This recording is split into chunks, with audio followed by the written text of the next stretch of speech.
The goddess I had a crush on for 4 years accepted my confession, but I ended up abandoning her right after. Because on the very day my confession succeeded, I accidentally time-traveled 10 years into the future. In these 10 years, my appearance hasn't changed at all, but she has become a well-known corporate CEO. Now, I wander confusedly on unfamiliar streets, trying to find my way home. Then suddenly, a grocery store owner nearby recognizes me. Looking up, I see Uncle John, who used to be full of energy, now with half his hair turned gray. From Uncle John, I learn that my parents moved abroad after I disappeared. Hearing this, I stay silent, but when he mentions that there was a girl who kept asking about me all these years, my body stiffens. The next moment, as if struck by lightning, I ask if it was a girl with a beautiful face and long hair. Uncle John says the girl kept asking where I'd gone, but when he looks up again, I've already vanished. Now, I'm running desperately toward her place, remembering the girl who was always laughing around me if I swore to protect her forever, only to disappear the next day. Would she be heartbroken? But after running a while, I get lost again. The city's layout has changed drastically over 10 years. I can't even find my way to her home. Then, her voice echoes in my mind. Buyan, I'll always believe in you. And suddenly, I'm filled with determination again. Finally, by dusk, after asking for directions countless times, and relying on faint memories of the city, I find her home. Gathering my courage, I climb the stairs of the old building step by step, following my memories, but when the door opens, it's not her who appears, but an elderly woman. From her, I learned that the girl moved away long ago, though she came back a few times, asking if anyone had seen a tall, thin boy looking for her. Hearing this, I walk out of the old building, dazed, wandering the streets like a lost soul. Seeing a homeless man sleeping under a bridge, I think despairingly, maybe when night falls, I'll just join them to pass the time. But then, from somewhere, I hear a voice. Hello, everyone. My scattered senses suddenly snap back. My head jerks up as if scalded, ears perking up reflexively. That voice, I realize instantly, turning toward its source. On a massive screen across the street, a program is playing. A host is interviewing the youngest female CEO of Shimoi Group, Lin Zi. Seeing her, my mind goes blank. ZZ. I never imagined I'd see her again like this. 10 years later. Quickly, I memorize all the details about her. Shimoi Group, young, beautiful, but at the mention of female CEO, I exhale deeply. So, she's become this incredible? Then, the host on screen asks, a girl as pretty as you must have had many suitors in school. Did you ever have a teenage romance? Lin Zi, sitting cross-legged on a sofa, hesitates for a rare moment, then smiles brilliantly. Sadly, no one pursued me, and no, I never had a teenage romance. Only I know she's lying, because just yesterday 10 years ago for her, she was telling me she liked me, but that was a decade ago. Next, since I still have the 50 yuan that time traveled with me, I hurry to a nearby internet cafe. There, I find information about her online. As I browse through her public appearances, my heart suddenly races, because under marital status, the field is empty. I don't know if the staff forgot to fill it in, or if she's truly still single. For some reason, this secretly thrills me. Luckily, her public email is listed below. Hesitating for a long time, I finally sent her an anonymous message. Have you ever liked someone? Do you still like them now? Do you have a boyfriend?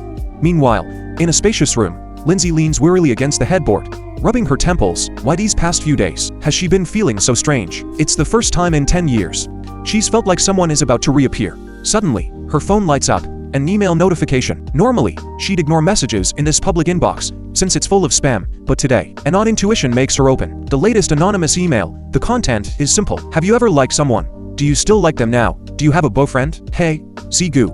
Just after leaving the internet cafe, I hear someone calling from afar. Uncle John, why are you here? Are you really Zigu? Uncle John runs over, panting. I've been looking for you forever. When your dad left, he told me to stop you if I ever saw you. He left an envelope. There's a card with some money inside. He asked me to give it to you if you ever came back. I've kept it in my safe all these years. 10 years. I thought I'd never see you again. Uncle John can't help but smile. Your dad said the envelope has his overseas address. Use this money to settle things here, then fly to find them. I murmur an acknowledgement. Seems dad finally made it big, but for some reason, I don't feel happy at all. I know after 10 years, Dad must have a new family abroad now, at Uncle Zhang's place. I look around the familiar grocery store, the shelves, the layout, nothing has changed. Even the washing machine is the same from 10 years ago. Then, I spot a small, rusted box. Carefully, I reach out, brushing off the dust. Inside the box, neatly arranged, are countless colorful paper stars. Uncle Zhang, where did this box come from? His eyes light up. Oh, I remember now. This box belonged to that girl you had a teenage romance with. Today your old building was demolished. She threw this iron box full of stars into the rubble. That was about 7 or 8 years ago. I turned back silently, staring intently at Uncle John. What happened to her? Frowning, he says, from what I recall, that girl was heartbroken. I kept telling her not to throw it away. Such a pretty box, filled with so many stars. Must have been from someone important. It'd be a shame to lose it. But she was adamant, refusing to listen. I couldn't bear to see it wasted, so after she left, I took the box back. But all these years, I never saw her again. The box just stayed with me. If you hadn't mentioned it today, I'd have forgotten it was yours to begin with, as if fate had planned it. I whispered to myself, my thoughts drifting back to January 1st, 2009. By the big locust tree at our high school, students were laughing as the bell rang. Happy New Year. Today's our 1-year anniversary. This is for you. 366 paper stars inside. I hope every day of the new year shines as bright as these stars. You dummy, can't you count? Why 366 stars for 365 days? Because there's one extra. It means every day from now on, I'll be part of your life. The bow grins mischievously. The girl accepts it happily, promising to treasure it every single day. Because one of these stars is you, so I'll never lose it. 2021. In the darkness of the old building, under dim light, I stare at the long-rusted iron box. It's so worn and fragile that it feels like it'd crumble at a touch. Inside, I find a few crumpled, yellowed notes. You swore to protect me, then vanished the next day. You're dead to me. I'm throwing you away. I mean it. Never want to see you again. That night, I borrow Uncle Jang's computer, desperate to check if there's a reply to my anonymous email. Though I also realize how impulsive I was, the computer hasn't been upgraded. It's the same one from 10 years ago. Booting up the familiar XP system, I navigate easily. Despite the lag, with trembling hands, I open the inbox, and my heart leaps. The unread icon is blinking. I click immediately. The reply says, "Guess, you coward. If you want the answer, ask me properly to my face." My face burns with sweat. Did she actually recognize me? No matter what, I have to see her. I stand up abruptly, my mind made up. The next morning, the first thing I do is check myself in the mirror, washing my face, fixing my hair. I borrow an old phone from Uncle John, set the navigation to Lin Zhao's company, and before leaving, pack the star-filled iron box into my bag. Hailing a taxi, I head out. On the way, I feel my look is too immature, so I stop at a barbershop for a more mature haircut. Then buy a sharp suit at a clothing store. A song pops into my head. She's now wearing a handsome suit, clumsily tying a red tie ... double quotes. When I see her, she'd be even more beautiful than I remember. But as I step out of the mall, screams erupt behind me. "Thief, stop him." The entire mall echoes with shouts. Then, a figure dashed past me. Instinctively, I lunge, just barely grabbing the thief's sleeve, but my fingers are shaken loose. Turning, I see a teenage girl on the sidewalk, sobbing uncontrollably. My phone and wallet are gone ... But there was also a gift from my boyfriend in there. It's the last thing he ever gave me. Why did I lose it too? In her, I see a shadow of someone I know. Without thinking, I sprint after the thief, chasing him into an alley. Littered with wooden planks, the thief whips around, pulling a knife from his sleeve. "Kid, just graduated or something. You run fast, hand over her stuff, or I'll call the police." I don't even know why I'm doing this, but the thought of Lin Zhao's heartache when I disappeared fuels me. "Who the hell are you to her? Mind your own business. Get lost." He shoves me back. Staggering, I regain my balance and grab his wrist, trying to wrestle the bag free. The thief is stunned. "Are you insane? This has nothing to do with you." He slashes out with the knife. A sharp pain shoots through my arm. The blade slices through my suit sleeve and into flesh, drawing blood. Now nervous, the thief tosses the bag at me. "Fine. Take it. You've got guts, kid." Then he bolts, kneeling on the ground. I numbly inspect the girl's bag, then my ruined suit, now filthy, with a torn sleeve, dripping blood. Laughing at myself, I strip off the jacket, using it to cover the wound, and stumble out of the alley. The girl catches up, babbling thanks and apologies. I return her bag without a word. At a red light, I feel utterly lost. I'd planned to meet Lindsay, with a dashing haircut and a sharp suit. Now everything's ruined.